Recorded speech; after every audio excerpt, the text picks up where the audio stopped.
जी, आज का जो अस्सलाम वालेकुम तमाम दोस्तों का। आज का जी, जो हमारा वालेकुम सेशन अस्सलाम। है जी, आज का जो हमारा सेशन है वो निबोश इंट्रोडक्शन के हवाले से है। मेरा नाम वकास अकरम मोहम्मद है और मैं डायरेक्टर हूँ college of occupation safety health का और मैनसोर मुल्तान ब्रांच का। और यहाँ पर मेरा फेसबुक पेज और आपको ब्लॉग मिल जाएगा और मेरा नंबर यहाँ पर मेंशन है। मेरी क्वालिफिकेशन जो है वो एमएस है ईएचएस में और मास्टर्स है ट्रेनिंग एंड डेवलपमेंट में 2007 में मैंने किया था।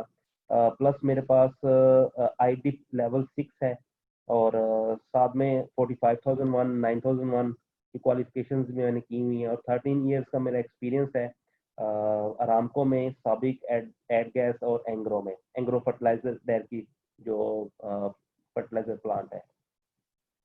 करंट जो है वो मैनेजिंग डायरेक्टर में हमारी जो फर्म है वो college of occupation safety health T coach के नाम से है और यूके में रजिस्टर्ड है और डायरेक्टर का मैं सोल हूँ और को फाउंडर हूँ इंपीरियल एकेडमी का।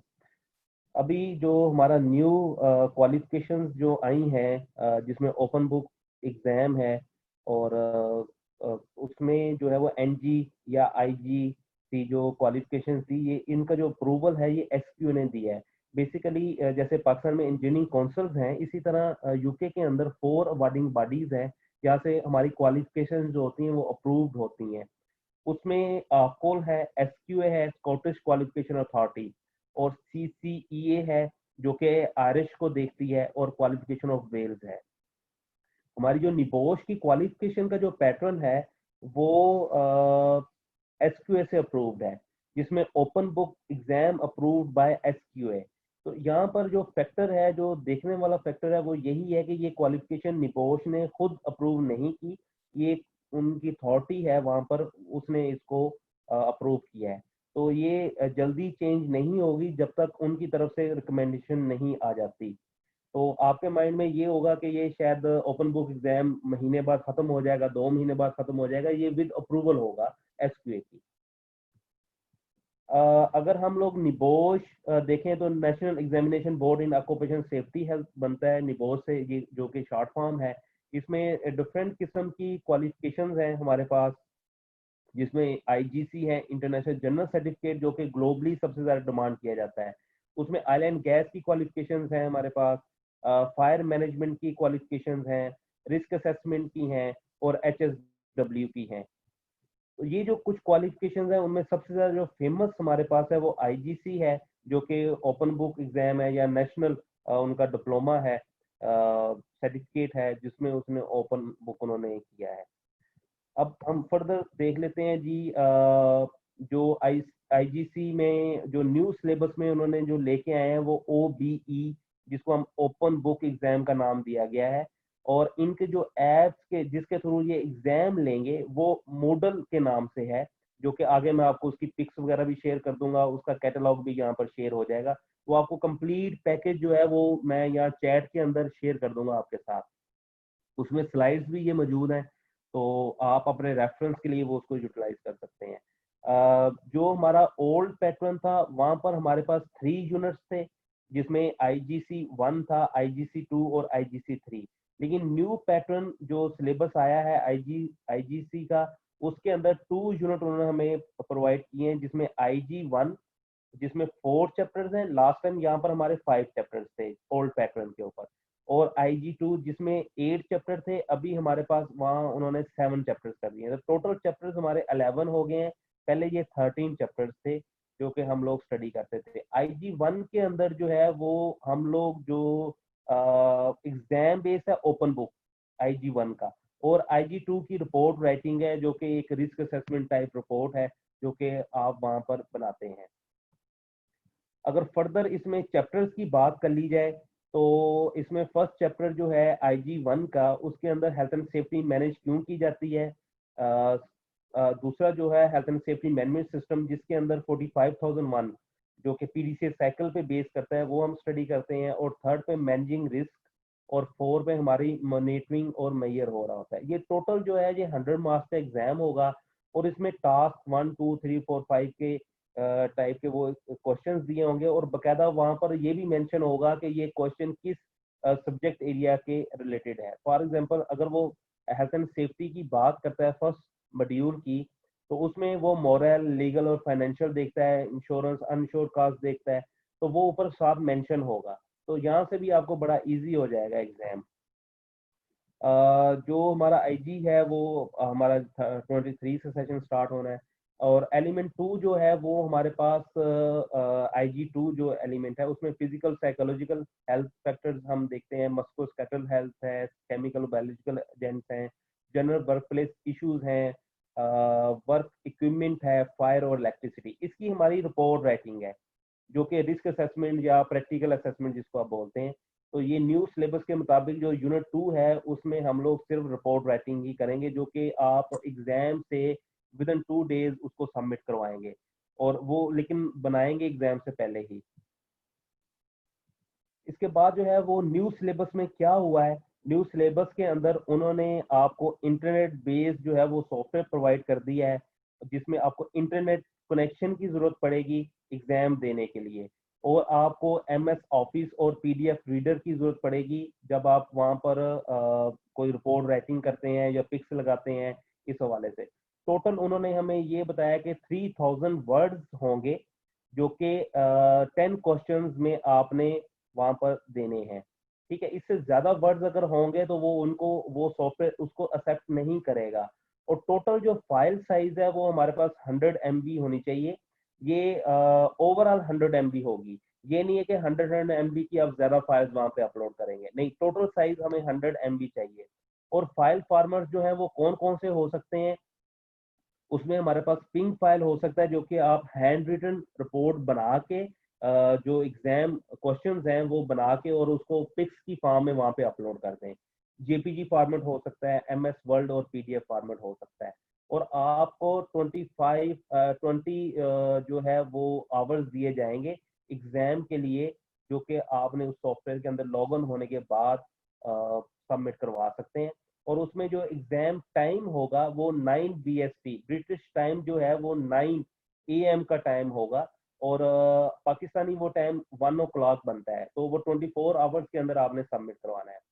और दूसरा जो उन्होंने एक और चीज की है कि आपका जो ऑन बेस वर्क होगा, देखिए उसमें वो इन्विजिलेट नहीं कर रहे। तो हमारा जो मेजर कंसर्न है वो ये है कि वो आपका अपना काम होना चाहिए। इन केस ऑफ अगर उनको पता चल गया ये किसी और का काम है, या आप जो है वो प्लेजरिज्म कर रहे हैं, प्लेजरिज्म के मतलब वहां पर आप कोई रेफरेंस नहीं दे रहे, तो वो प्लेजरिज्म में आएगा। या किसी और का काम उठा के आप अपने नाम से दे सकते हैं, तो वो माल प्रैक्टिस में शो करेंगे और उसमें वो आपको बैन भी कर सकते हैं।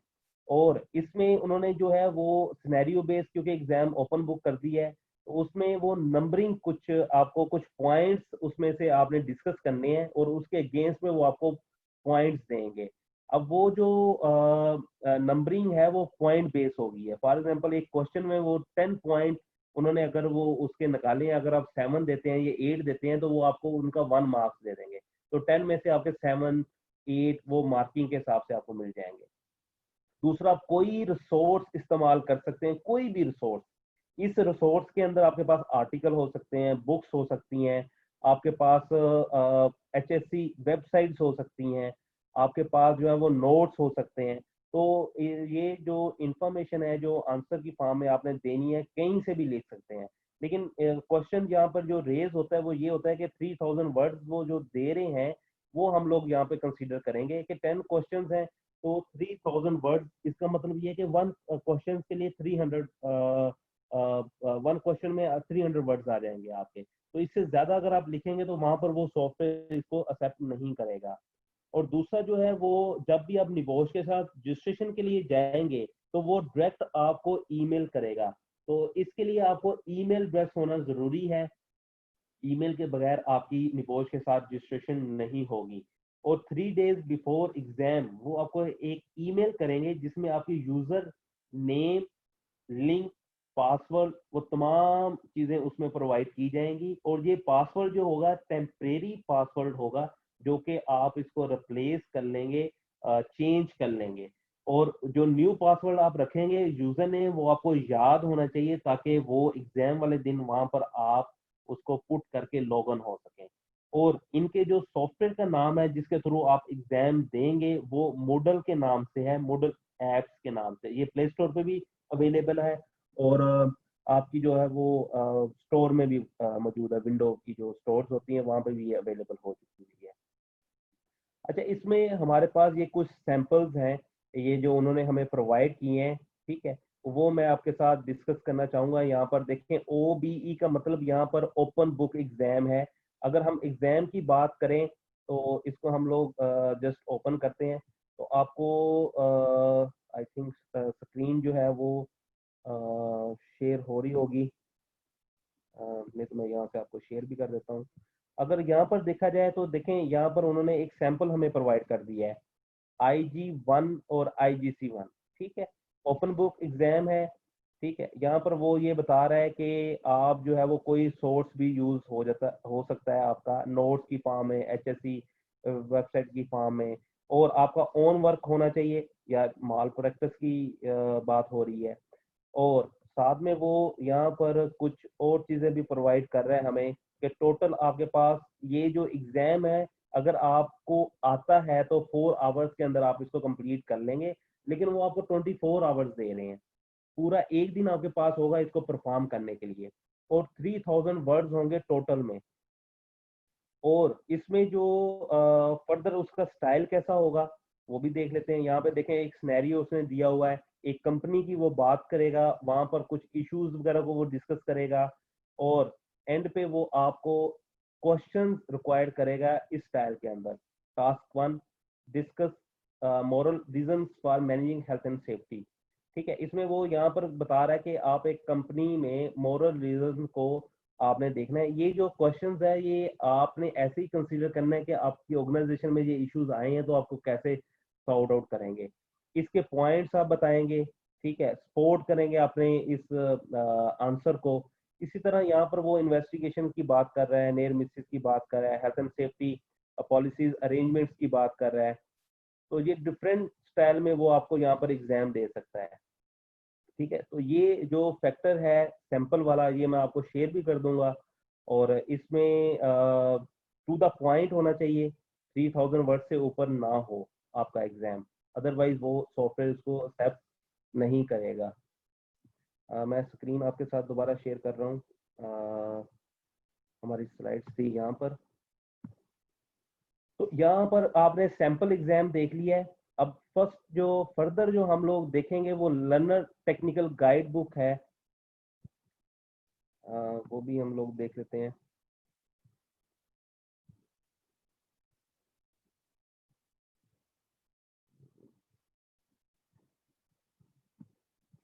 यहाँ पर वो कुछ टेक्निकल चीजें हमें बता रहा है, ठीक है, कि आपके रजिस्ट्रेशन कैसे होगी, लॉगिन कैसे होगा, अगर आपको स्टिल वहाँ पे प्रॉब्लम्स आ रही हैं वो कैसे सॉर्ट आउट होंगी। ये मैंने पहले भी आपको बता दिया है, कुछ की वर्डिंग कि आपका ओपन बुक एग्जाम है जो कि OBE के नाम से उसने इसको दिया है, नाम दिया है इसको। और इसके लिए हमारे पास जो है वो देखें रजिस्ट्रेशन है, कंफर्मेशन ऑफ रजिस्ट्रेशन आपको ईमेल आ जाएगी।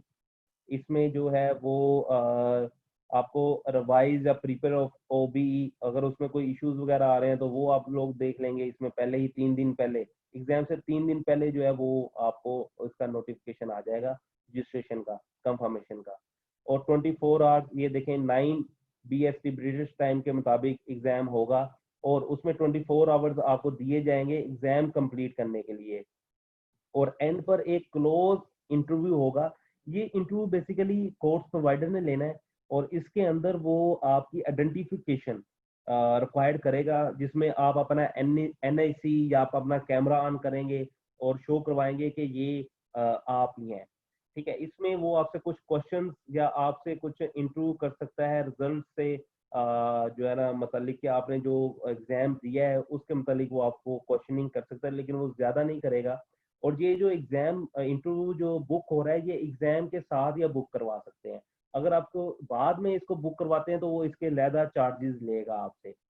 लेकिन अगर आप रजिस्ट्रेशन डिपोज को कहते हैं जी हम इसके साथ ही इंटरव्यू भी देना चाहते हैं, वो मे बी अगर आपका 6 अगस्त को एग्जाम हो रहा है तो वो मे बी 7 को या 8 को आपका इंटरव्यू ले ले। अगर आप इसको 2-3 महीने बाद लेते हैं तो वहां पर एक उन्होंने टर्म लिखी हुई है कि हम इसको लैदा चार्ज करेंगे, और 50 डेज के बाद आपको इसका रिजल्ट मिलेगा जो आप एग्जाम सबमिट करवाएंगे। इसमें 24 आवर्स जो कि मैंने आपको पहले ही बता दिया है ओपन बुक एग्जाम के लिए, और इसमें आपके पास कुछ सर्च इंजन आप यूज कर सकते हैं जिसमें Chrome, Firefox, safari, internet explorer या मोबाइल सफारी है, गूगल क्रोम है।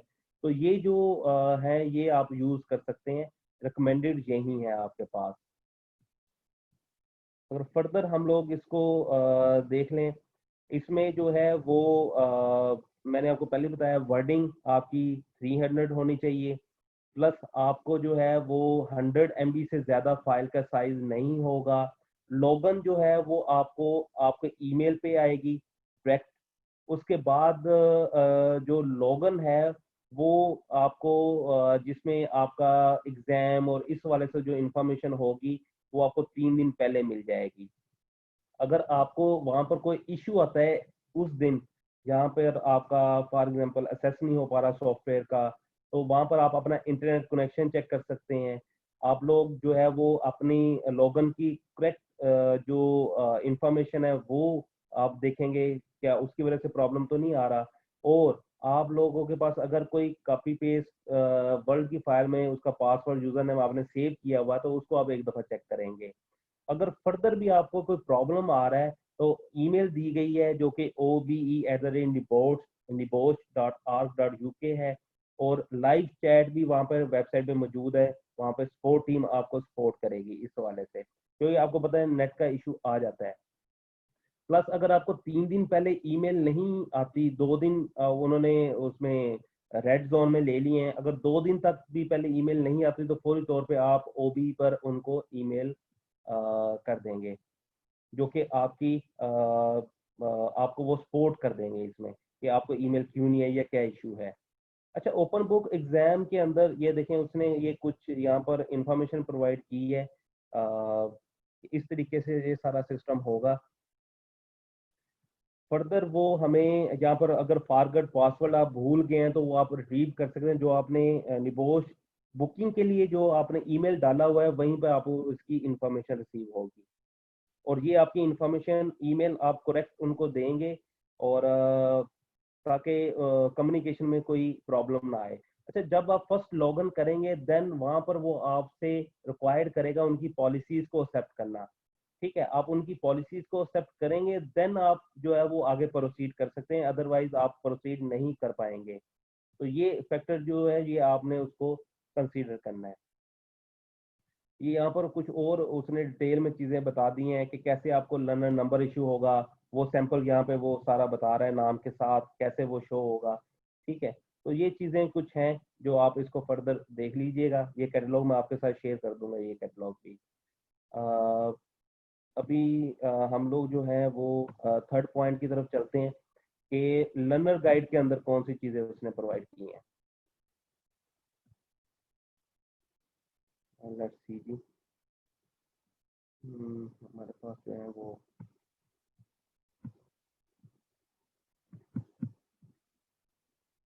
यहाँ पर वो हमें कुछ लर्निंग पार्ट जो लर्नर्स हैं उसके हवाले से कुछ इंफॉर्मेशन प्रोवाइड कर रहा है कि ओपन बुक एग्जाम क्या है, उसका प्रोसेस क्या होगा। ये यहाँ पर वो सारे 24 आवर्स का मतलब क्या है, आप 24 आवर्स को प्लान कैसे कर सकते हैं, वो एग्जाम कैसे दे सकते हैं, आप अपने नोट्स रेडी कैसे कर सकते हैं, आप रेफरेंस कैसे दे सकते हैं। तो यहाँ पर इसने कंप्लीट आपको जो क्वेश्चन आंसर्स हैं वो प्रोवाइड कर दिए हैं, जिसमें आपके डिफरेंट किस्म के क्वेश्चन जो आपके माइंड में आते हैं तो वो यहाँ पर वो शो होंगे आपको।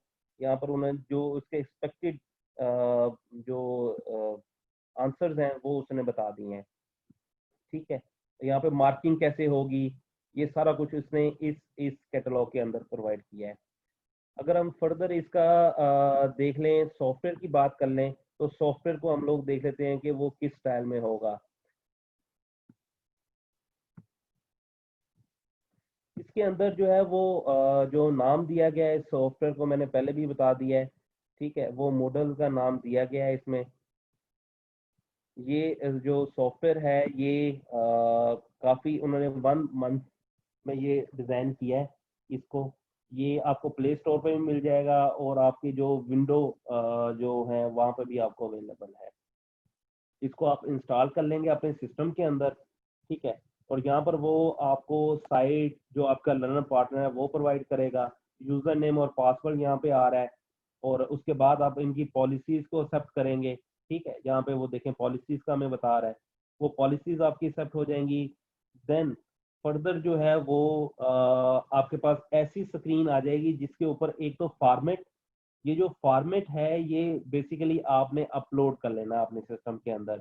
और साथ ही आपको पीडीएफ में वो एग्जाम दे देगा कि आपका एग्जाम कैसा है। अच्छा, यहाँ पे क्वेश्चन ये रेज होता है कि सबका एग्जाम सेम होगा या डिफरेंट होगा। देखें यूके स्टैंडर्ड्स के मुताबिक वहाँ अगर 20 लोगों का एग्जाम होता तो वो शफल करके देते हैं। शफलिंग में वो मे बी 3 एग्जाम्स दे रहे हो, 4 एग्जाम्स दे रहे हो। तो एक्सपेक्टेड यही है यहाँ पर कि वो एग्जाम शफलिंग होके आएगा। मे बी एक बंदे का जो एग्जाम है वो दूसरे का ना हो, या वो चेंज हो, या उसका सिनेरियो चेंज हो। तो यहाँ पर मे बी आप किसी से कोई क्वेश्चन का आंसर वगैरह कंफर्म कर रहे हो तो वो प्रॉब्लम जो है ना वो आपको ना आए। ऐसे ना हो कि आप किसी से कंफर्म कर रहे हो और वो क्वेश्चन नंबर कोई बता रहे हैं और वहां पे वो आंसर कोई और दे रहा है। उसके बाद जो है वो 24 आवर्स आपको जो है वो यहाँ पे टाइम एलोकेट होना शुरू हो जाएगा। और 24 आवर्स के अंदर अंदर आपने सबमिट करवाना है। और ये जो फॉर्मेट है ये किसी फॉर्मेट में भी आप सबमिट करवा सकते हैं, जैसे मैंने आपको पहले बताया यहाँ पर वो बता रहा है। वो पिंग फाइल हो सकती है, वो जेपीजी हो सकती है, वर्ल्ड और एक्सेल। एक्सेल तो नहीं है, पीडीएफ इसमें हो सकती है, वो आप इस फॉर्म में यहाँ पर सबमिशन हो जाएगी आपकी। और यहाँ पे अगर आप रिमूव करते हैं अपने एग्जाम को तो वहां पर आपको फिर लॉगिन होना पड़ेगा उनके एक और सिस्टम है उसके थ्रू। तो कोशिश करें कि आप एक ही दफा अपलोड करें और वो अपलोड जो हो वो ऑन द टाइम ना हो कि वो टाइम खत्म हो रहा हो और आपका नेट कनेक्शन चला जाए। तो वो वहां पर एग्जाम कंसिडर नहीं होगा आपका जब तक आप उसको सबमिट नहीं करवा देंगे। और वहां वो आपको बताएगा कि आपका एग्जाम सबमिट हो चुका है। तो यहाँ पर ये देखें वो यहाँ पे कंफर्म कर रहा है आपको कि आपका एग्जाम सबमिट हो गया है। अगर आपकी फाइल 100 MB से ज्यादा होगी और 3000 वर्ड, उसमें वो मार्जिन कुछ दे रहा है 10% का, तो वो एक्सेप्टेबल होगा। अगर इससे ज्यादा है तो वो एक्सेप्टेबल नहीं होगा। तो यहाँ पर ये और कुछ इंफॉर्मेशन है वो आप देख लीजिएगा। अब इसकी मार्किंग कैसे होगी। अब क्वेश्चन जो है वो हमारा मार्किंग के ऊपर है कि हमारे पास पासिंग रेशो क्या है इसकी। और इसमें यूनिट 2 में हमारा क्या क्राइटेरिया होगा। अगर हम इसके पासिंग क्राइटेरिया को देखें तो वो 45% ही उन्होंने मेंशन किया हुआ कि 45% वाला ही पर्सन पास है। और ये अभी उन्होंने वैसे कहीं पे मेंशन नहीं किया। नॉर्मली 45% में ही पास होते हैं। लास्ट टाइम भी ऐसे ही था, न्यू सिलेबस में 45% वाले पर्सन पास थे। और 2 यूनिट जो है उसमें पास और रेफर हो सकता है। पहले जो होता था यहाँ पर मार्किंग होती थी। मार्किंग के अंदर हमारे पास जो है वो ये बताता था कि आपके 45 मार्क्स हैं और 60 मार्क्स हैं, 70 हैं। जो ओल्ड पैटर्न था वहां पे 60 वाला पास होता था ओल्ड पैटर्न के अंदर। न्यू पैटर्न के अंदर अब वो उन्होंने इस पे जो कोड लगा दिया वो 0 और 1 वाला है। अगर 0 का मतलब ये है कि वो फेल है और 1 का मतलब वो क्या है, वो पास है। इसकी पहले जो होती थी रिपोर्ट साफ नहीं आती थी कि आप किन वजूहात की वजह से वो फेल हुए हैं। तो अभी जो है वो रिपोर्ट साथ आएगी कि आपका ये जो रिपोर्ट है यूनिट 2 की, IG 2 की, वो फेल है तो किन किन डेफिशिएंसीज की वजह से फेल है। तो यहाँ पर वो हमें कंप्लीट इंफॉर्मेशन प्रोवाइड करेगा। हर पर्सन की लैदा रिपोर्ट जनरेट होगी। वो जो ट्यूटर है जो उसको चेक करेगा, यूके जो एक्सटर्नल असेसर है उसको चेक करके उसकी रिपोर्ट जनरेट करेगा। अच्छा, इसके अंदर जो है वो डिस्टिंग्विश कैसे कंसीडर किया जाएगा। अगर आपके 75 से ज्यादा मार्क्स हैं या 75 हैं तो वो डिस्टिंग्विश होगा। क्रेडिट में 65 से 74 वाला, पास 45 से 64 वाला। तो यहाँ पर उसने वो ग्रेडिंग कर दी है ताकि आसानी हो समझने में। अच्छा, इसके अंदर जो स्टडी मेथड है वो कैसे होना है, इसमें प्रेजेंटेशंस हैं, असाइनमेंट्स हैं, ग्रुप एक्टिविटीज हैं और नोट्स हैं। ये नोट्स आपको बहुत ज्यादा हेल्प आउट करेंगे निबोश को पास करने में। बहुत सारे लोग ये समझ रहे हैं कि जी निबोस जो है वो डन बेस पे हो रहा है या इस तरह की चीज हो रही है, तो ऐसी कोई सिचुएशन नहीं है। इन केस ऑफ किसी ने रिपोर्ट कर दी तो आप उसमें बैन हो सकते हैं, उसके बाद आप निबोस एग्जाम कभी भी नहीं दे सकेंगे। ये उन्होंने अपने कैटलॉग के अंदर क्लियर बता दिया है। दूसरा जो नोट्स हैं वो उस दिन के लिए आपके पॉइंट्स जो होंगे जो आपने हैंड रिटन या सॉफ्ट के अंदर बनाए हुए हैं, तो वो एग्जाम में आपको बहुत ज़्यादा हेल्प आउट करेंगे। तो मेरी प्रेफरेंस आप लोगों की यही है कि जब भी निबोश जब एग्जाम दें उससे पहले आपके नोट्स रेडी होने चाहिए। देखिए 4 चैप्टर्स है, 4 चैप्टर्स के अंदर आपने जो एग्जाम देने हैं वो टोटल एग्जाम जो है वो 10 क्वेश्चंस हैं। तो मेरा नहीं ख्याल कि ये कोई बहुत ज्यादा नोट्स होंगे। अगर आप प्रीवियस सिलेबस के साथ उसको मैच करें तो ये इजी है इंजीनियर्स के लिए या जिनका प्रैक्टिकल एक्सपीरियंस है, तो वो इजीली इसको पास कर सकते हैं। अच्छा, इसके अंदर जो है वो निबोश को किस तरह पास करना है आपको पता, लास्ट टाइम पे जो था वो ओल्ड पैटर्न के अंदर कुछ डिफाइन आ रहा था, कुछ इस तरह के वर्डिंग आ रही थी। अभी वो सारी स्किप हो गई है, अभी हम लोग 4 Ws पे चले गए हैं। वो जब क्वेश्चन पूछेगा तो वहां पर हमने देखना है what, why, who and when.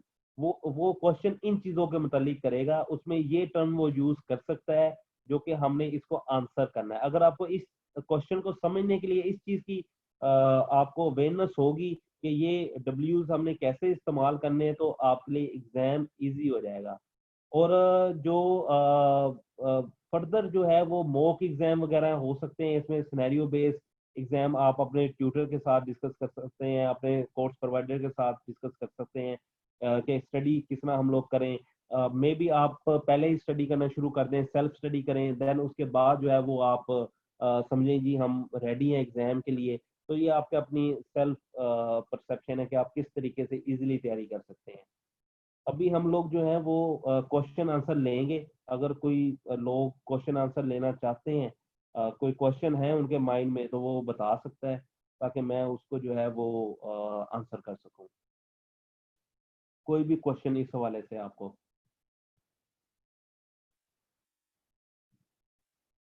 Adnan साहब कोई क्वेश्चन आपका? जी, सबसे पहला क्वेश्चन मेरा ये था कि मेरे माइंड में ये क्वेश्चन रेज़ हो रहा है कि जैसे मैंने अक्सर लोगों से सुना भी है, काइंडली कंफर्म कीजिएगा। जो ओपन बुक पेपर जैसे आपने बताया अभी कि ये शॉर्ट टर्म के लिए नहीं है और ये जी जी। शॉर्ट ऑफ लॉन्ग टर्म चलेगा और जब ये इसको ख़त्म करना होगा तो एसक्यू के अप्रूवल के बेसिस पे करेगा। तो जी मैंने ये सुना था या ये एक परसेप्शन है कि कोविड-19 की वजह से जैसे एक सॉर्ट ऑफ डिस्टेंस लर्निंग वाला सिनेरियो चल रहा है, तो ये उस जी वजह से जी। हुआ है या ये एक जनरल जी, चेंज है? बिल्कुल। जी नहीं, ये देखें, ये जो हुआ है कोविड की वजह से चेंज हुआ है। निबोस जो पिछले 4 मंथ्स के, मैं आपको एग्जांपल दे देता हूँ। मार्च के अंदर जो न्यू सिलेबस एग्जाम बुक थे वो अभी तक एग्जाम नहीं हुए। ठीक है, मार्च 17 को एग्जाम जो होना था न्यू सिलेबस के ऊपर, वो पोस्टपोन्ड हो गया कोविड की वजह से। तो इन जी। 4 मंथ्स के अंदर जो है वो डेलीगेट की रजिस्ट्रेशन बहुत ज्यादा हो चुकी थी, जो कि एग्जाम नहीं दे सकी। तो उन्होंने इसका अप्रूवल लिया है एसक्यूए से कि हम ओपन बुक एग्जाम करेंगे। उसके लिए भी उन्होंने देखे चेक एंड बैलेंस पूरा रखा है, हम्म। शॉर्ट कर दिया एग्जाम को। लेकिन उसके अंदर उन्होंने क्या किया है, साथ ही आपको कुछ पैरामीटर्स भी बता दिए हैं कि 3000 वर्डिंग है आपके पास, 100 MB की फाइल है। यहाँ से वो क्या है, वो चेक एंड बैलेंस हो रहा है प्रॉपर। अब लोगों के माइंड में ये आ रहा था कि ये ओपन बुक एग्जाम है, क्या इसमें क्वालिटी को वो कैसे मेंटेन करेंगे। देखिए उसमें हम्म। उन्होंने सॉफ्टवेयर भी लॉन्च कर दिया है। वो सॉफ्टवेयर बैकएंड पे कैसे काम करेगा, वो एसक्यू ने सारा चीज जज करने के बाद इसको अप्रूवल दिया है। और ये अभी अप्रूवल खत्म नहीं होगा। ये मेरी अपनी परसेप्शन, मेरी अपना जो ओपिनियन ये है कि ये लॉन्ग टर्म चलेगा, क्योंकि कोविड की वजह से अभी बिजनेस एक्टिविटीज उस तरह नहीं हो पा रही जिस तरह की होनी चाहिए जैसे पहले थी। ओके। वकार साहब, सेकंड क्वेश्चन मेरा ये है कि जैसे आपने बताया कि 100 MB की फाइल हम लोग अपलोड कर सकते हैं इन केस जी। हमारी फाइल साइज जो है वो 100 MB से इंक्रीज कर जाता है, तो क्या हम हम्म। लोग जो online file file size reducer होते हैं या कंप्रेस्ड फॉर्म में उसको सबमिट करवा सकते हैं? ऐसी कोई पॉसिबिलिटी है? सर बिल्कुल हो सकता है। देखें उसमें उन्होंने साइज की बात की है, जब साइज की बात की जाए तो उन्होंने अगर 100 MB को उन्होंने चेक किया होगा 3000 वर्ड्स के साथ। ठीक है, कि हम्म। मैक्सिमम आपकी फाइल कितनी साइज की बनती है। तो उसके बाद ही उन्होंने अलाउ किया होगा 100 का। लेकिन समटाइम ये होता है कि आपकी जो जेपीजी फाइल्स होती हैं वो हैवी होती हैं, अगर आप उसको स्कैन करते हैं तो उसका साइज में भी आप हाई पिक्सल में उसको स्कैन कर रहे हो, तो जी रिकमेंडेशन जो होती है वो वर्ल्ड की फाइल जो है उसमें आप ज्यादा डाटा पुट कर सकते हैं, लेकिन उसमें भी उन्होंने चेक एंड बैलेंस है 3000 वर्ड्स का। ठीक है, अगर आपका एग्जाम उससे 10% प्लस माइनस हो जाता है तो वो एक्सेप्टेबल होगा, अगर इससे ज्यादा होगा तो वो एक्सेप्टेबल नहीं होगा। तो मेरी प्रेफरेंस आप लोगों को है कि पीडीएफ या वर्ल्ड की फाइल में एग्जाम दें, ना कि जेपीजी की फाइल में। ये उन लोगों के लिए जिनको टाइपिंग प्रॉब्लम हो सकता है, जिनको आईटी नहीं आती, तो उनके लिए उन्होंने वो जेपीजी फाइल रख दी है ताकि वो स्कैन करके वहां पे अपलोड कर सके, ओके। फिर कंप्रेशन आप नेक्स्ट, कर सकते हैं जी। जी एक क्वेश्चन मेरा और है कि जैसे आपने बताया कि प्लेजरिज्म चेक होगा इसका, और हमारे पास रिसोर्सेज भी अवेलेबल है, हम उसको यूज़ जी कर सकते हैं। तो अगर जी मैं कोई डाटा रिसोर्सेज से उठाता हूँ एज अ रेफरेंस और अपने जी एग्जाम जी क्वेश्चन में आंसर में उसको इनपुट करता हूँ, तो क्या वो भी जी। प्लेजरिज्म में ही आएगा या वो एज अ रेफरेंस कंसीडर किया अगर आप जाएगा? उसके साथ रेफरेंस पुट कर देते हैं, जैसे कि आप रिसर्च वर्क के अंदर रेफरेंस दे देते हैं कि ये किसका काम है, किस वेबसाइट से लिया है, किस ऑथर का काम है, तो वो प्लेजरिज्म में नहीं आएगा। जब आप सोर्सिंग साथ प्रोवाइड कर देते हैं तो प्लेजरिज्म खत्म हो जाता है। एग्जाम्पल है, जैसे एक आर्टिकल का आपने डाटा लिया है, वो रिलेट कर रहा था सिनेरियो से, तो उसको जी आपने जो है अगर तो अपने अल्फाज के अंदर उसको बयान कर दिया तो वहां पर आपको इशू नहीं आएगा प्लेजरिज्म का। अगर आप उसको कॉपी पेस्ट कर रहे हैं तो फिर आप सोर्स साथ प्रोवाइड करें, ताकि जो है वो ट्यूटर को पता हो कि आपने कौन सी सोर्सिंग प्रोवाइड की है, ताकि वो मार्किंग उस हिसाब से कर सके। ठीक है, सोर्स साथ प्रोवाइड कर देना मेरे ख्याल में बेटर ऑप्शन है आप लोगों के लिए। ओके, थैंक यू वो विकास सर। कभी भी देखें, पीएचडी या एमएस की अगर बात की जाए तो वहां पर भी हम लोग रिसर्च कर रहे होते हैं। रिसर्च जी का मतलब यही होता है कि एक सर्च हो चुकी है, उसके ऊपर दोबारा रिसर्च हो रही है। जब आप उसका रेफरेंस दे देंगे, वेबसाइट बता देंगे, ऑथर बता देंगे, या बुक का नाम बता देंगे, पेज नंबर बता देंगे, तो वहां पर वो प्लेजरिज्म फिनिश हो जाएगा। Okay, thank you Vikas sir. जी। और इसके अलावा कोई और पर्सन जिसको क्वेश्चंस हो उसके माइंड में, कोई भी पर्सन।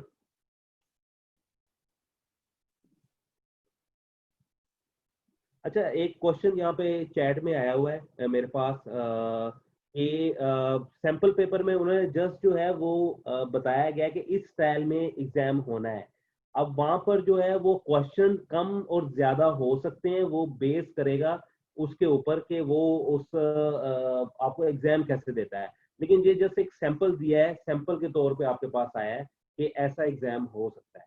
ठीक है, इसमें क्वेश्चन जो है वो कम ज्यादा हो सकते हैं, लेकिन नॉर्मली 10 क्वेश्चंस ही होते हैं, जिसमें जो अभी पैटर्न दिया गया उसमें तो उसने जो सैंपल में बताया है वो 5 क्वेश्चंस में 3 क्वेश्चंस ऐसे हैं जो 10 मार्किंग के हैं, एक क्वेश्चन 5 मार्किंग का है, और एक क्वेश्चन 15 मार्किंग का है। अगर वो इसको कन्वर्ट करता है 100 में तो वो देख लें कैसे बनेंगे। जी बादुल्ला साहब, बादुल्ला साहब आपकी अ, आवाज नहीं आ रही। जी जी अब आ रही है। जी विकास भाई, मैं अपना मेरा तो कोई क्वेश्चन नहीं है। मेरा एक कज़न है, दुबई में है, अकाउंटेंट की जॉब कर रहा है।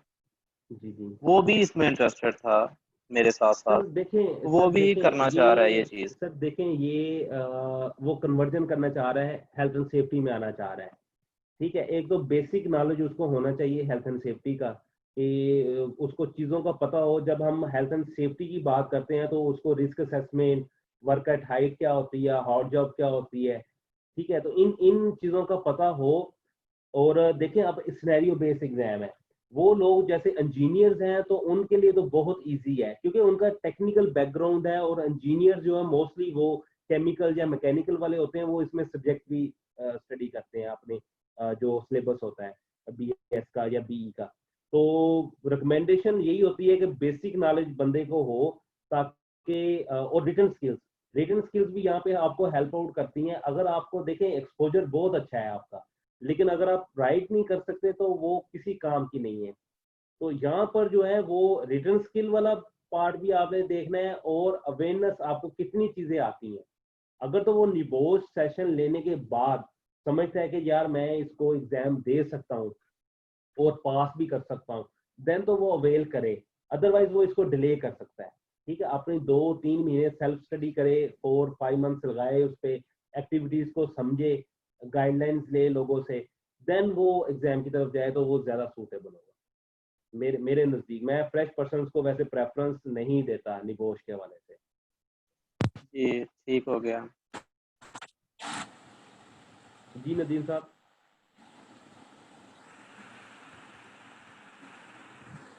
नदीम साहब आपको आवाज आ रही है? विकास भाई एक सवाल है मेरा। जी जी। अच्छा, सवाल ये है कि जैसे कि आपने ऊपर बताया कि 10 क्वेश्चंस होंगे, उनके हमने जवाब देने हैं, एंड में 3000 वर्ड होंगे, तो ऐसे पॉसिबल है कि एक मैं क्वेश्चन का जो आंसर लिख रहा हूँ उसमें 200 वर्ड है, नेक्स्ट जो आंसर है वो थोड़ा बड़ा है उसमें 400 हो गए, तो एंड पे जाके मेरे सर 3000 हम वर्ड। एग्रीगेट की बात कर रहे हैं, वो ओवरऑल 3000 वर्ड्स होने चाहिए। उसमें किसी जी क्वेश्चन के 500 है, किसी के 200 है, किसी के 700 है, वो लेकिन तो ओवरऑल 3000 से ज्यादा ना हो। ठीक है नदीम साहब, वो 3000 से ज्यादा नहीं होने चाहिए ओवरऑल। इसी तरह फाइल का जो साइज है वो आप 3 फाइल्स के अंदर बना रहे हैं, 4 फाइल्स के अंदर बना रहे हैं, तो उन 4 फाइल्स का जो साइज है वो ओवरऑल 100 MB से ऊपर नहीं जाना चाहिए।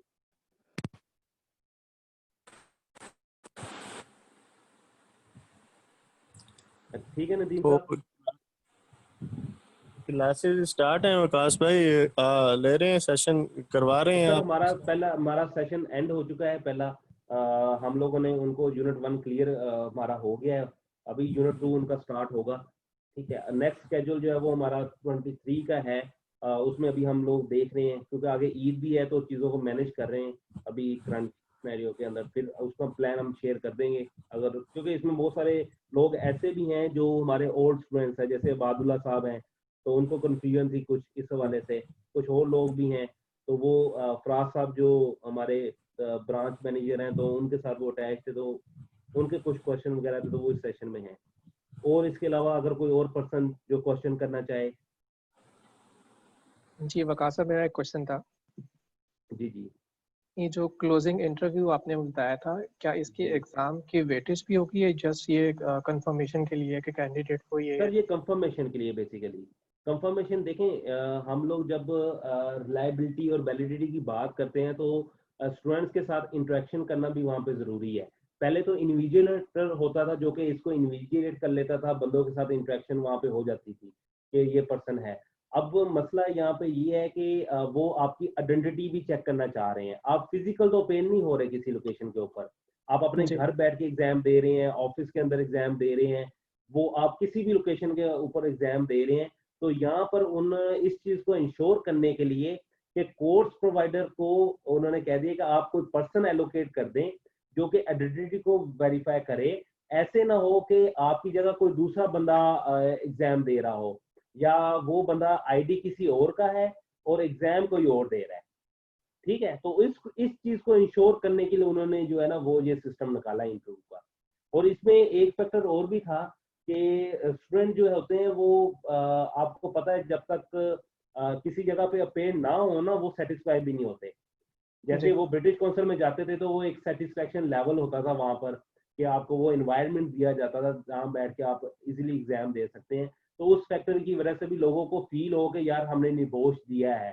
तो उन हम्म फैक्टर्स की वजह से भी वो देख रहे हैं कि इंटरव्यू देना लाजमी है, इसका पार्ट बना दिया उन्होंने। ओके वकास साहब, बस आखिरी क्वेश्चन मेरा ये है कि जी जिस तरह IGC 1 जो है वो 45% पासिंग मार्क्स है, जी। IG 2 जो है उसमें काइंडली थोड़ा सा एक तो उसका पैटर्न एक्सप्लेन कर दीजिएगा और सर दूसरा उसमें बता दीजिएगा। पैटर्न, हाँ जी, उसमें पैटर्न बड़ा इजी है। आपने आयोश की रिस्क असेसमेंट देखी होगी, जी तो एक तो वो उस पैटर्न पे बना हुआ है, और दूसरा उसके स्टार्ट में हम लोग क्या करते हैं कि इंट्रोडक्शन दे देते हैं ऑर्गेनाइजेशन का, कि हम जो ये रिस्क असेसमेंट बना रहे हैं वो किस ऑर्गेनाइजेशन की है।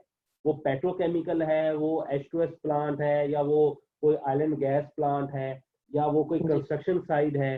तो वो एक सिनेरियो हम देते हैं वहां पर, और उसमें एंड पे जाके उन एक्टिविटीज जो हमने मेंशन की होती है रिस्क असेसमेंट वाली, उनको डिफेंड करते हैं। डिपेंड जो करते हैं वो इस तरीके से करते हैं कि उसमें सवेरिटी और कॉन्सिक्वेंसेस जो हम लोग हाई दे रहे हैं तो हाई क्यों दे रहे हैं, अगर ठीक है। हम मीडियम लेवल पे दे रहे हैं तो क्यों दे रहे हैं, उसकी क्या ऐसी रीजन थी जिनकी वजह से आपने वो वैल्यूज दी हैं उसको। तो ये जो रिपोर्ट है ये एक्टिविटीज की ये 10-12 पेजेस की बनती है और नॉर्मली 12-13 पेजेस की मैक्सिमम होती है अगर बंदा बहुत ज्यादा अच्छा भी लिखे तो ये एक सिंपल रिपोर्ट है। पहले वाली रिपोर्ट बहुत ज्यादा टफ थी, ठीक है, वो बहुत ज्यादा लेंथी थी, उसमें हम 24-25 एक्टिविटीज लेते थे जिसमें वो 15-16 एक्टिविटीज कंसीडर होती थी, बाकी एक्स्ट्रा में जाती थी, 8 एक्टिविटीज हम एक्स्ट्रा में लेते थे वहां पर। यहाँ पर टोटल एक्टिविटीज 10 है, एक तो रिपोर्ट भी शार्ट हो गई है यहाँ पर, तो पहले से ज्यादा इजी है। Thank you Waqas sir. ठीक है जी, और कोई पर्सन? अली हमजा साहब हैं। जी वकास भाई, जी ऐसे जी है राना कि साहब। जो जी इंटरव्यू इन्होंने लेना है बाद में, वो जी सिर्फ आइडेंटिफिकेशन के लिए होगा या वो एक इंटरव्यू ही होगा जो बंदे की कैपेबिलिटी चेक करेगा कि आया कि जो इसने लिखा सर है इसका इसमें, कैपेबल भी हाँ है या वादला नहीं? साहब, इसमें दो फैक्टर्स हैं। देखें, जब आपने एग्जाम दिया होगा तो मेरा नहीं ख्याल कि आपको ये बताना मुश्किल लगेगा कि आपने वहां पे क्या लिखा है। पहला मेरा क्वेश्चन जी तो ये है, जब आप एग्जाम दे रहे होते हैं तो आपको 2-3 दिन 4 दिन वो चीजें याद रहती हैं कि मैंने इस क्वेश्चन का ये आंसर किया है। पहली बिल्कुल। पहली जो कंडीशन है वो है आइडेंटिफिकेशन की, जो पहली कंडीशन इंटरव्यू की उन्होंने रखी हुई है। दूसरी जी जी। कंडीशन उन्होंने जो रखी हुई है वो जस्ट सिंपल ये चेक करना चाह रहे हैं कि आप जो है वो जो काम आपने किया है वो बता भी सकते हैं कि नहीं बता सकते, क्या आपकी इतनी हम्म। कैपेसिटी है। तो ये दो फैक्टर की वजह से वो आपका इंटरव्यू ले रहे हैं, उसमें कोई बहुत ज्यादा डीपली इंटरव्यू नहीं है ये कि वो 2 घंटे आपसे ठीक क्वेश्चन है। ही पूछता जाएगा।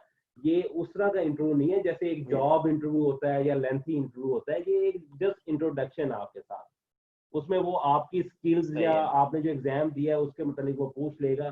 तो मेरा नहीं ख्याल कि वो जिस पर्सन ने अटेम्प्ट किया होगा वो ना बता सके। सही, ठीक हो गया। ठीक है जी जी, थैंक यू। ठीक है।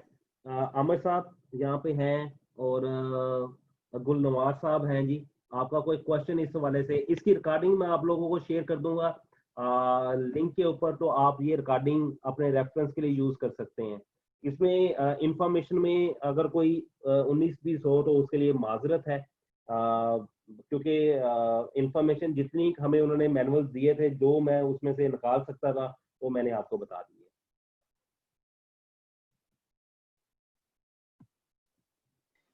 जी थैंक यू ताहा वकास सर। साहब अगर, जी जी ताहा साहब अगर आपका कोई क्वेश्चन है, जमील साहब आपका कोई है?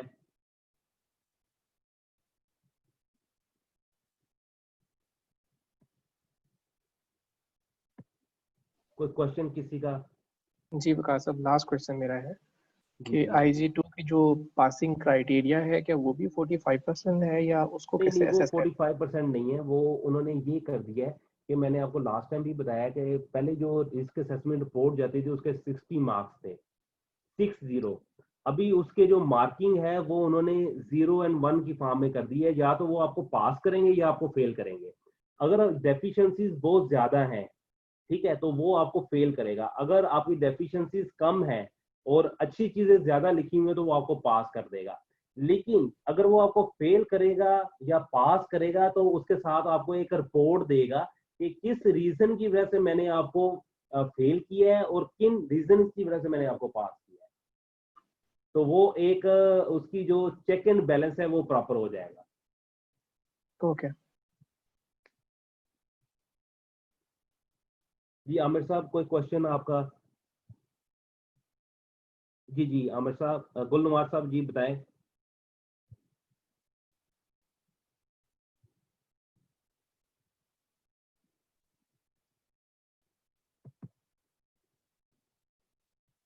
जी आमिर साहब। जी आमिर साहब कोई क्वेश्चन आपका? आपका माइक काम नहीं कर रहा आई थिंक। अगर कोई क्वेश्चन है तो आप मुझे रिटर्न में बता सकते हैं यहाँ पर चैट में, या मुझे वैसे भी बता सकते हैं आप। नहीं सर, मेरा कोई क्वेश्चन नहीं है। जी शुक्रिया आमिर साहब। ठीक है जी, गुलनवाज साहब कोई आपका क्वेश्चन इस वाले से?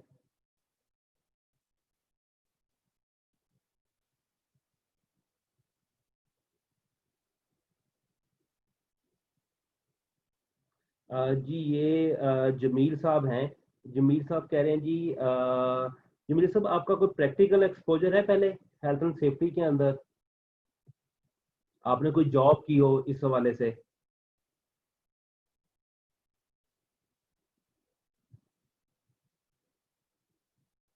जमील साहब मुझे आप चैट में ही बता दें, आई थिंक आपका माइक का इशू है, तो मुझे बताइएगा आपकी प्रीवियस एक्सपोजर क्या है जी।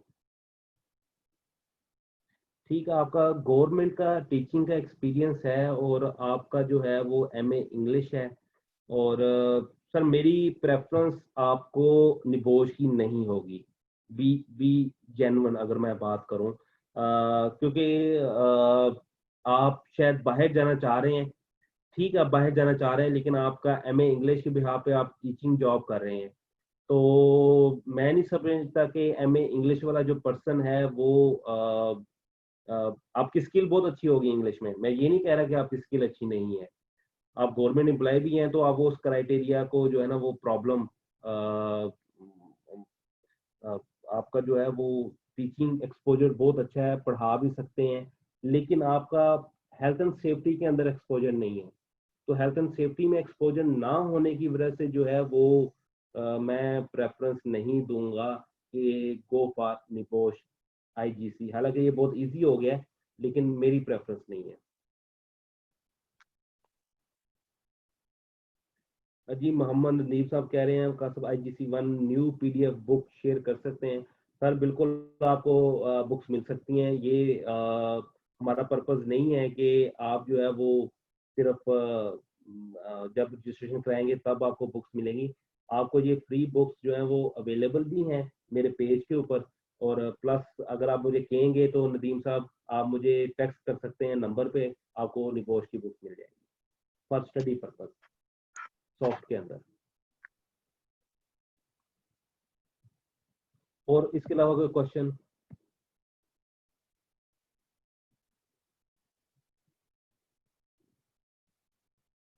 मेरे ख्याल में हम सेशन को जो है वो एंड कर दें। बहुत शुक्रिया नवाजिश, इंशाल्लाह हम तैयारी कर रहे हैं नेक्स्ट सेशन में, इंशाल्लाह फिर नो आपसे प्रॉब्लम क्लास सर, इंशाल्लाह कोर्स भी करेंगे। नो प्रॉब्लम जी। अच्छा जी, ये मुझे गुलनवार साहब कह रहे हैं if someone ask space to session for closing it then possible on live session will be available for UK. अच्छा जी, ये जो सेशन है बेसिकली इंटरव्यू वाला जो सेशन है ना, ये कोर्स प्रोवाइडर करेगा, ये यूके वाले नहीं करेंगे। पहला जो मिस्टेक आप कह रहे हैं वो ये कर रहे हैं, आप ये समझ रहे हैं कि ये यूके जो पर्सन हैं वो करेंगे, नहीं। कोर्स प्रोवाइडर अगर वो पाकिस्तान बेस है तो वो पाकिस्तानी होगा, वो कोई यूके का नहीं होगा। और ये जो इंटरव्यू होगा, ये इंटरव्यू अभी जो है वो इसके ऊपर मैंने बहुत ज़्यादा वर्कआउट नहीं किया कि ये इंटरव्यू फॉर एग्जांपल ये इंटरव्यू जो हो रहा है ये लाइव होगा या ये रिकॉर्डेड जो है वो उनको उनके साथ शेयर की जाएगी। अभी इस पे मुझे टाइम नहीं मिल पाया, अभी इस पे चीजें क्लियर नहीं थी। यूट्यूब पे बहुत सारी वीडियोस इस पे अवेलेबल हो गई हैं विद इन 2 days। मुझे नहीं पता कि अभी इंटरव्यू के हवाले से जो निबोश ने गाइडलाइंस दी हैं वो मैंने आपको बता दी हैं। फर्दर वो इंटरव्यू कैसे होना है, किस तरह होना है, वो अभी गाइडलाइंस हमें नहीं रिसीव हुई, तो मैं इस वजह से उस पर कोई आंसर भी नहीं कर सकता।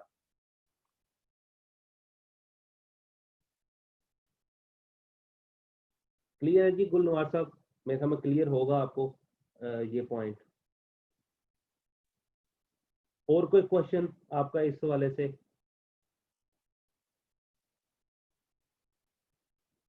वकार साहब आपने बताया था मटेरियल शेयर हो जाएगा, काइंडली वो बता दें कि उसका मीडियम क्या होगा। लिंक जो है वो आपको अदनान साहब आप व्हाट्सएप पे हैं, व्हाट्सएप ग्रुप में हैं आप? जी मैं हूँ। व्हाट्सएप ग्रुप में है तो मैं वहाँ पर जो ये तमाम जो रिकॉर्डिंग है वहाँ पे भी शेयर हो जाएगी। और अभी जो है वो मैं यहाँ पर जो है वो फाइल भी शेयर कर देता हूँ, चैट है। और मेरे को मैं यहाँ पर फाइल शेयरिंग की ऑप्शन मुझे नजर नहीं आ रही। ठीक है, मैं ग्रुप के अंदर जो है वो इसको शेयर कर दूंगा, वीडियो लिंक भी शेयर कर दूंगा और ये फोल्डर भी आपका शेयर हो जाएगा। अगर किसी पर्सन को भी कोई प्रॉब्लम हो, मैं यहाँ पर जो है वो स्क्रीन जो है वो फर्स्ट पेज पे लेके जा रहा हूँ, ये नीचे नंबर्स आ रहे हैं, तो काइंडली इनको आप कंसिडर कीजिएगा। अगर कोई भी आपको मटेरियल या इस वाले से कोई आपको सोर्स चाहिए तो इस पे आप व्हाट्सएप कर दीजिए, आपको मिल जाएगा। इसमें बुक्स चाहिए हो आपको, ये स्लाइडें हैं, मैनुअल्स हैं, ये आपको सारे शेयर हो जाएंगे। ठीक है, जमील साहब कह रहे हैं जी मैं हेलो, आईजीसी। अस्सलाम वालेकुम सर।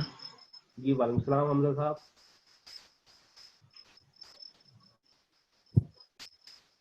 जी हमजा साहब, हमजा साहब आपकी आवाज आ रही है, प्लीज बताइए, कोई क्वेश्चन है तो आपका।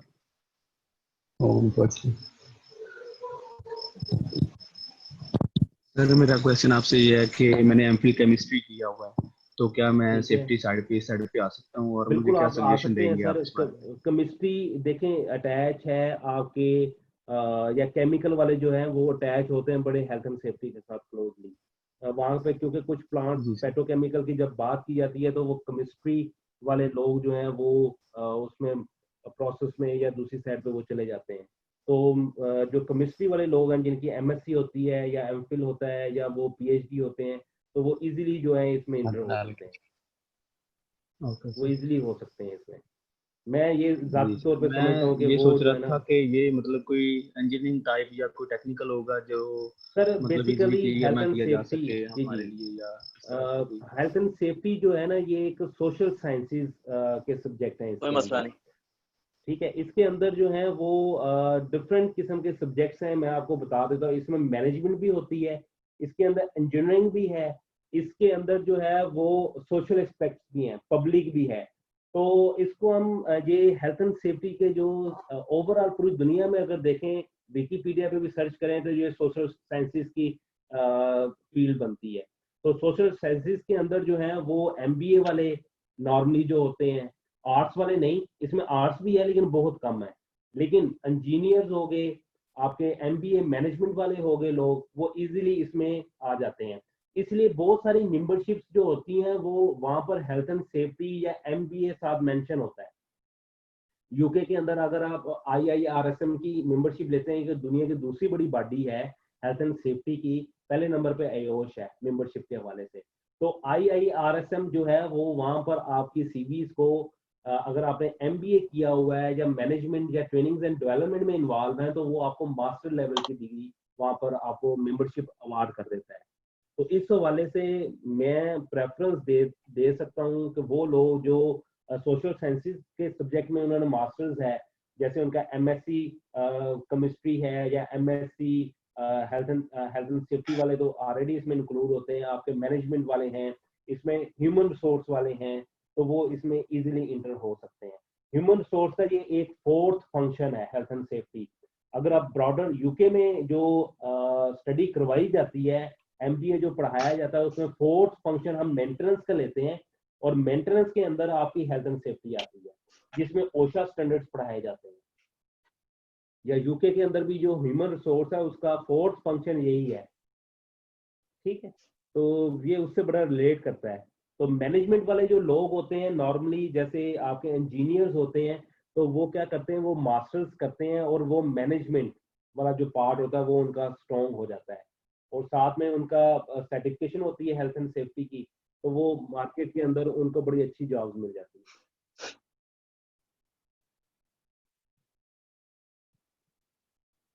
ठीक है जी, जमील साहब ने यहाँ पे क्वेश्चन ये किया था कि सर मैं निबोश की सेल्फ स्टडी तो 2 मंथ से कर रहा हूँ और मैं समझता हूँ कि आईजीसी पास। देखिए सर, 2 पर्पज हैं। एक तो आप देखें आपकी एज क्या है, मुझे नहीं पता जमील साहब आपका एज फैक्टर क्या है। अगर तो आपकी एज 35-36 के लगभग है और इससे क्रॉस हो रही है, तो यहाँ पर आप अपने कैरियर को जो है वो मूव ना करें।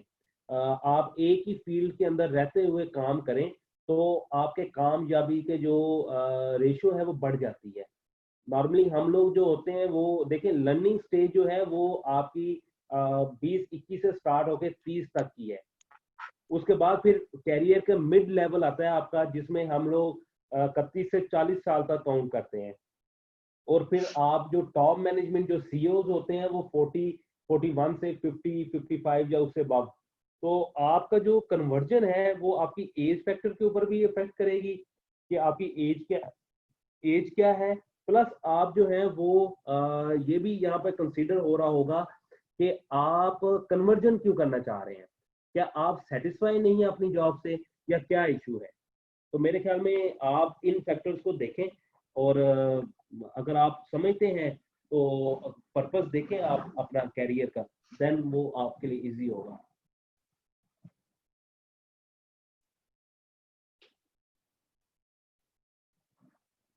अच्छा जी, उन्होंने बता दिया एज 31 है उनकी, और पर्पस क्या है आपका, क्यों हेल्थ एंड सेफ्टी में आना चाह रहे हैं।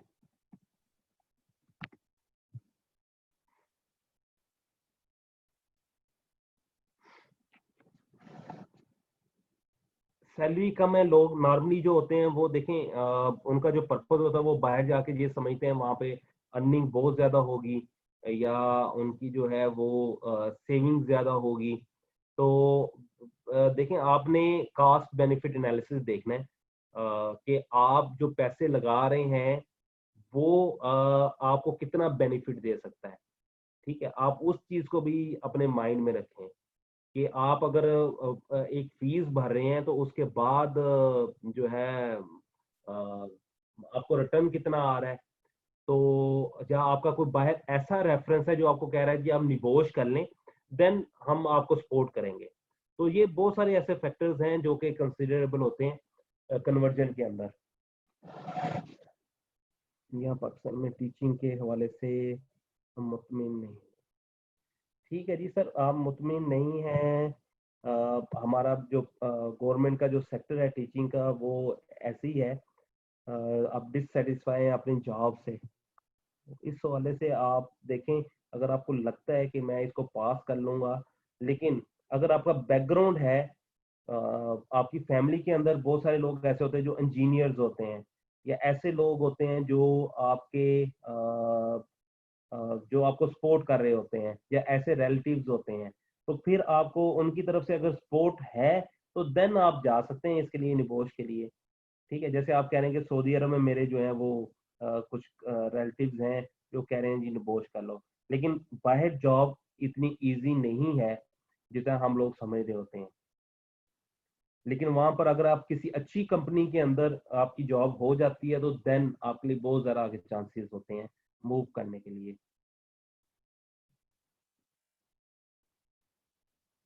विकास भाई। जी जी जी अ, अब्दुल्ला साहब। ठीक है, मैं सिर्फ ये जो भाई हैं इनकी थोड़ी सी गाइडलाइन के लिए आपसे भी चलें सबसे शेयर कर लेते हैं कि जैसे अभी मैं सऊदीया में हूँ, हमें जी यहाँ पे पता चला है हमारी कंपनी की पॉलिसी है 2022 तक इन्होंने 70% सऊदी ले आने हैं कंपनी में। ठीक अभी है। हम 100+ HSC ऑफिसर्स हैं इसमें, कोई 15 से 20 सुपरवाइजर्स हैं, इस तरह मैनेजर्स हैं। तो इन्होंने जी जी 70% जब सऊदी आ जाएंगे तो जो न्यू कमर्स हैं इनके लिए मैं थोड़ा सा करना चाहता हूँ। हर बंदे की अपनी किस्मत है, नसीब है। तो यहाँ पे स्कोप हमारा बहुत कम होगा गल्फ में जी या इस तरह के पीछे। जी इस जी। तरह का है आपको कोई नॉलेज या कुछ इस तरह का हमारी गाइड। देखिए मैंने पहले भी बताया, ये जो पहले आपको पता आज से कुछ 10 साल पहले ऐसा चांस ऐसा नहीं था।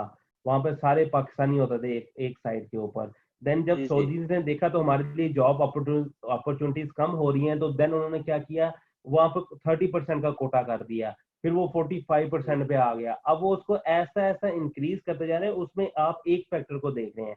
मैं सऊदी रामको में था तो मैंने जो वहां पर एनालिसिस किया कि वो अपने लोगों को स्कॉलरशिप के ऊपर यूएसए भेज रहे हैं डिग्रीज के लिए, जिसमें मैकेनिकल की, सिविल की, इलेक्ट्रिकल की उनको डिग्रीज करवा रहे हैं। देखिए जब वो लोग वापस आएंगे तो प्रेफरेंस किन को दी जाएगी, सऊदीज को दी जाएगी, क्योंकि वो डिग्री होल्डर्स होंगे। पहले जो ऑब्वियस सिस्टम था वहां पे वो डिग्री होल्डर्स नहीं थे। या तो वो 2014-15 में जब मैं छोड़ के आया हूं, तो ये उस वक्त ऐसे हो रहा था। तो अब तो वो तादाद बहुत ज्यादा बढ़ रही है उनकी अपनी। ठीक है, तो उनकी पहला फोकस जो है वो अपने लोग हैं। लेकिन मेरा जो एनालिसिस है इस टाइम पे गल्फ कंट्रीज के अंदर 4200 लोग हेल्थ एंड सेफ्टी के साथ अटैच हैं इस टाइम पे। उसमें कतर भी है, उसमें बहरीन भी है, उसमें यूएई भी है, उसमें और बहुत सारी कंट्रीज हैं। गल्फ कंट्रीज में ओवरऑल 4200 लोग हेल्थ एंड सेफ्टी में हैं, जिसमें सेफ्टी ऑफिसर हैं, इंजीनियर्स हैं, मैनेजर्स हैं। तो ये आप एक तादाद देखें, और उनमें अब बहुत सारे ऐसे प्रोजेक्ट्स हैं जो क्लोज हो रहे हैं, ठीक जी है, जी बंद हो रहे हैं, वो फर्दर आगे कंटिन्यू नहीं कर रहे, लोगों को वापस भेज रहे हैं। तो बहुत सारे जी ऐसे बिल्कुल फैक्टर्स होते हैं। अच्छा, यहाँ पर जो कंसेप्ट होता है, लोग ये समझते हैं निबोश करके हमारी जॉब 100% कंफर्म हो गई है। जी जॉब जॉब जो होती है वो आपकी लर्निंग के ऊपर होती है। हम लोग मैनसोल बिल्कुल के अंदर जो होते हैं वो मुल्तान के अंदर हम लोग क्या कर रहे होते हैं, वहां पर लास्ट टाइम पे भी कुछ ऐसे लोग थे जिनका निबोश नहीं था, लेकिन वो निबोश वाली पोजीशन में बाहर चले गए। जी बिल्कुल। उनका निबोश था ही नहीं, लेकिन उन्होंने क्या कि सेल्फ स्टडी कर करके उनको चीजें इतनी आ जाती हैं कि वो इंटरव्यू पास कर लेते हैं, और अच्छा इंटरव्यू मैं पास खुद कर लेते हैं। ये एक्सपीरियंस बेस पे विकास भाई इधर आया था, हालांकि मेरा सिर्फ जी जी आयोश था। जी जी। आप ही ने करवाया और था दूसरा, बिलाल ये सर। जो आप फैक्टर जोड़ते हैं ना, निबोश को आप जो है वो सैलरी के साथ या इन चीजों के साथ, वो एक माइनर से पॉइंट है, मैं समझता हूँ इन जी चीजों को। जी मैं आपको बिल्कुल। एग्जांपल दे सकता हूँ, पाकिस्तान में मैं आपको 4-5 ऐसी एग्जांपल दे सकता हूँ। एयोश की बेस पे लोग 1,80,000 2 लाख की सैलरी ले रहे हैं के इलेक्ट्रिक के अंदर। माशाल्लाह। मतलब उसमें बहुत सारे ऐसे लोग हैं जिनका पैकेज 180 है। दे हैव डन आयोश इन 2016। और कुछ में उसमें कुछ ऐसे लोग हैं जिनके सिंपल एफए है, और उनको डॉक्यूमेंटेशन आती है, और वो उस इस टाइम पे वो सैलरी ले रहे हैं 90,000 1 लाख की। माशाल्लाह गुड। मीन्स के ये फैक्टर्स भी आप लोग कंसीडर करें। बिल्कुल। सर जी जी, इरफान साहब आपके सर सामने एग्जांपल है जी। इरफान साहब थरकोल से हैं, ये इन्होंने आयोश किया था हमसे ही 2015-16 में, मेरे 16 में किया था या 17 में किया था इन्होंने। तो ये अभी 80,000 का पैकेज ले सर रहे हैं। 18 में सर। 18 में किया इन्होंने आयोश, और इनका पैकेज आप पूछ लें कितना ले रहे हैं ये, ठीक है, तो आपको पता चल जाएगा। कहने का मकसद ये है कि ये चीजें आप अपने आप को कितना जो है वो कंफर्टेबल रखते हैं प्लांट साइड पे, लोगों के साथ कैसे बिहेवियर्स होते हैं आपके, और आपकी एजुकेशन बैकग्राउंड, आपका लर्निंग स्टाइल कैसा है। कुछ लोग देखें, मैं आपको बहुत सारी ऐसी एग्जांपल भी दे सकता हूँ जिनका सिर्फ मैट्रिक होगा और वो पीएम की सीट पे बैठे हुए हैं, प्रोजेक्ट मैनेजर की सीट पे बैठे हुए हैं, कंपिटेंसी बेस पे, ठीक है, उनके पास नॉलेज, स्किल एंड एबिलिटीज है। जब ये तीन चीजें मैच हो जाती हैं तो आपका क्या है कि वो आपको इजी हो जाता है।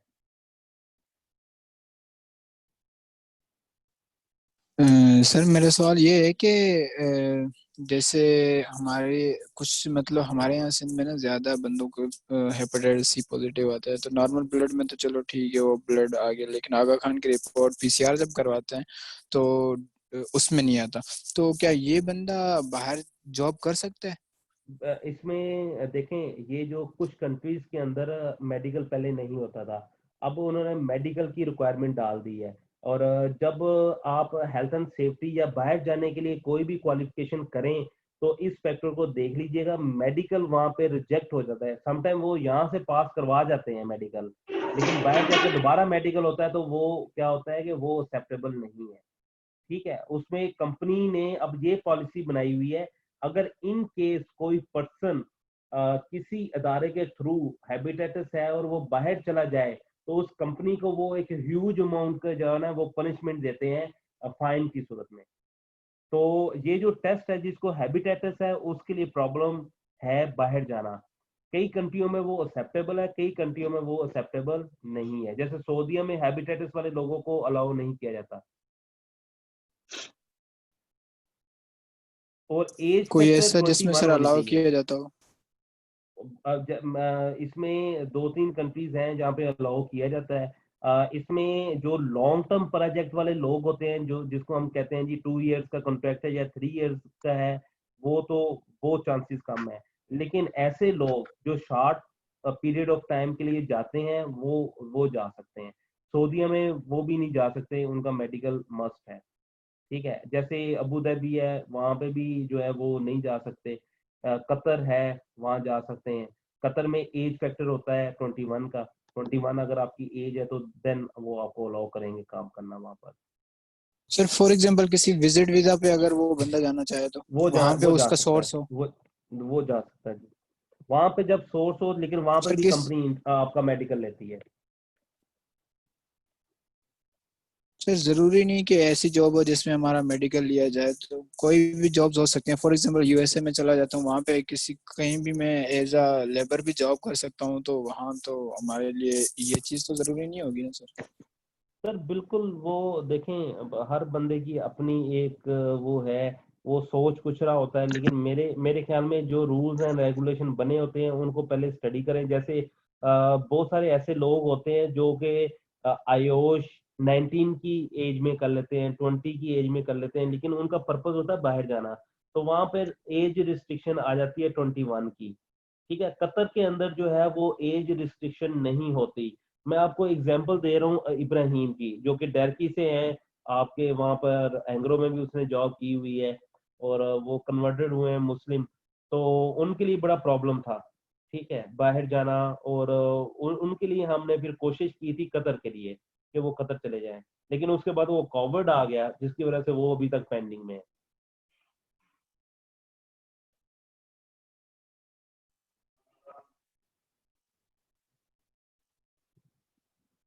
जी और कोई क्वेश्चन, या हम इस मीटिंग को जो है वो हम एंड कर दें?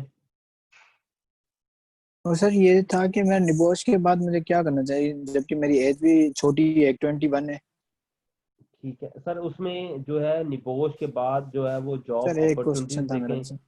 जी जी, जॉब अपॉर्चुनिटीज आप देखें कि आपके लिए जॉब अपॉर्चुनिटीज, आप जो कि चाइनीज के साथ काम कर रहे हैं सर थर्ड पोल क्वेश्चन पे। ये था मेरा कि जी इरफान साहब।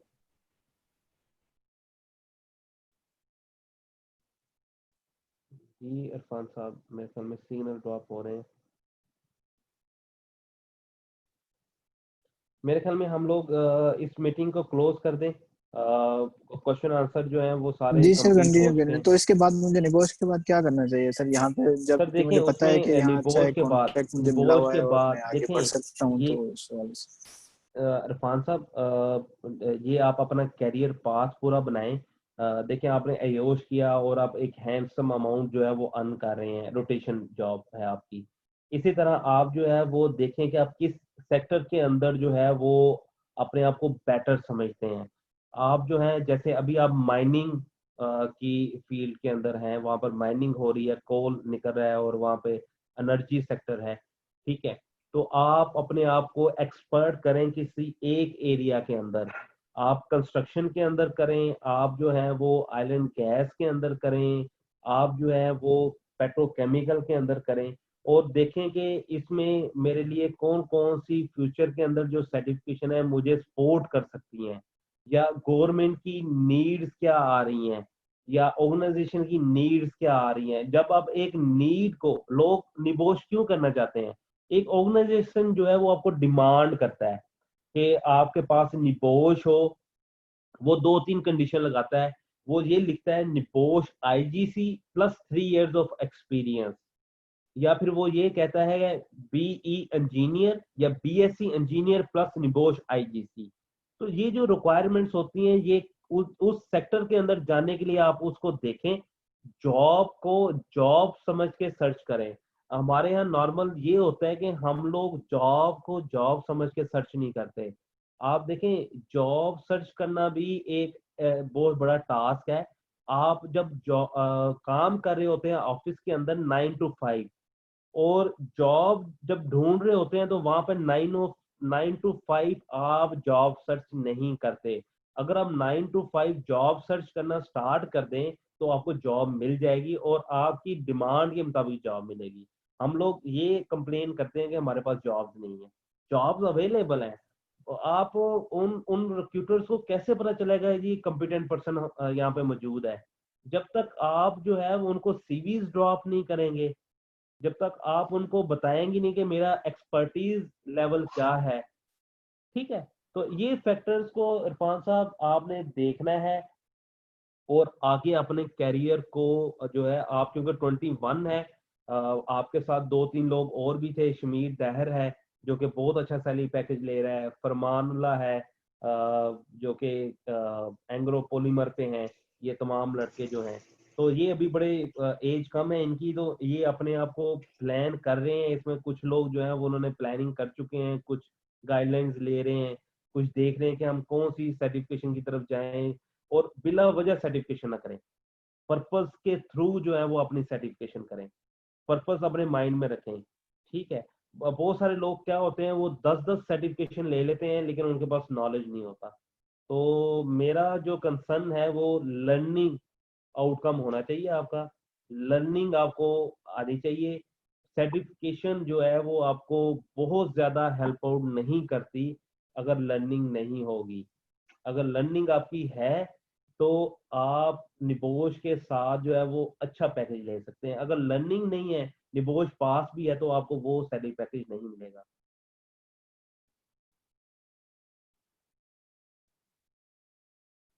Thank you sir. मेरे ख्याल में मैं सेशन एंड करने लगा हूँ। अगर ये जो है ये ग्रुप के अंदर मैं शेयर भी कर दूंगा, नंबर भी आपके पास यहाँ पे नीचे आ रहे हैं, अगर आपको कोई प्रॉब्लम हो तो आप यहाँ पे उसको कर सकते हैं। ये वीडियो का लिंक आपको शेयर हो जाएगा। ठीक है, मेरे ख्याल में काफ़ी टाइम हो गया है, तो अगर कोई आपको और क्वेश्चन आंसर हो तो आप ग्रुप के अंदर वो डिस्कस कर सकते हैं। और बहुत बहुत शुक्रिया आपका ज्वाइन करने का। ठीक है जी, अल्लाह हाफिज़। थैंक यू वकास साहब, अल्लाह हाफिज। ओके जी, अल्लाह हाफिज़। थैंक यू, अल्लाह हाफिज। अल्लाह हाफिज़ जी, अल्लाह हाफिज़।